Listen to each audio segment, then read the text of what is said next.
Wine, Dine and Wine. I'm your host Eric, and today we are at the 49th running of the Gold Cup Parade in Charlottetown, Prince Edward Island. And later today we're going to have an interview with Michael Delevante. He's one of the chemical engineers and a senior blender at Appleton Rum. He's going to talk about how rum is made and how it's distilled. Check it out. Well, I'm Michael Delevante and I'm the senior distiller for Appleton Estate Rums. And I look after the design of their stills and supervise some of the bottling of their products that are bottled outside of Jamaica. And unique about Appleton is the yeast that we use was actually developed when I lived there and worked there from the cane on the estate.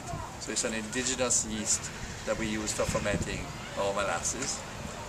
And the water that we use from comes from the estate itself, from a lagoon on the property, which is pure, clean water.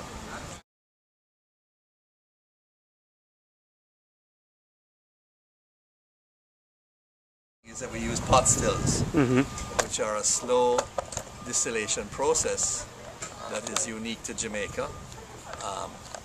There are countries that are copying this type of distillation now, but it's unique to Jamaica. The pot still is based on the old Scotch type whiskey still, which was one pot. In Jamaica they developed, a man called Adams developed in 1801 a still that had two what they call retorts, and this is really a triple distillation system in one stage. So the pot still vapors that come off of the fermented liquor actually goes through another container called a retort, where there's a liquid called low wine, which has nothing to do with wine, and then this vapor that bubbles off of there goes into another retort called a high wine container, and there, as the vapors go through these liquids in these two retorts, it gets concentrated to about 85% alcohol, and that's what we have our pot still rum. So it's a single distillation system, but in 3 stages. So it's almost like a triple distillation. Right. Column stills are the more modern way, although it was invented in 1832 as a coffee still, named after a guy called Coffee.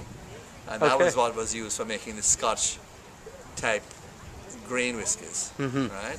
So we developed that system for making rum.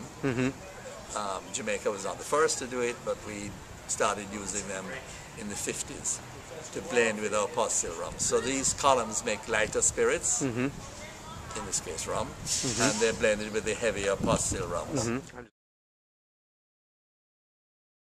Aging, yes. Well, aging, of course, is a law in many countries.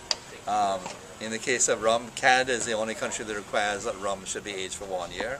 In America, it doesn't have to be aged, but our estate rums are aged for considerable periods of time. But they're all blends, right, of pot still rums, the heavier, full-bodied rums, and the continuous still rums. And but we age them separately in American oak barrels, which is the same type of barrel used for aging Canadian whiskey or Scotch whiskey. Because there are 2 great effects that take place in an oak barrel. The first one, of course, is an oxidation process, because the oak breathes, so that air is able to pass through the pores of the wood, and of course, as it passes in, rum gets taken out, which is called the angel share, right? And it's this oxidation process that changes some of the components into different compounds, namely what they call esters, that are the sweeter components or chemical compounds that give rum. These barrels are charred or burnt on the inside. Caramelization of the wood takes place, the sugar in the wood, because there is sugar in wood, in oak especially. And oak breathes quite easily, so this oxidation process takes place, and because of the caramelization of the sugar, when they burnt the oak, it colors the product. So most of the color of our aged rums comes from the actual caramel in the wood. The youngest of our estate rums,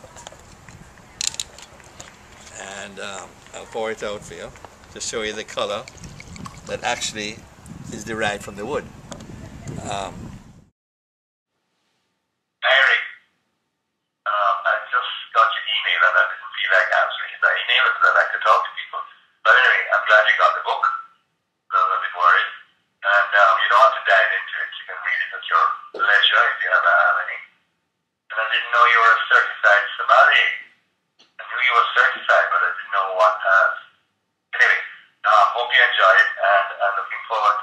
more about the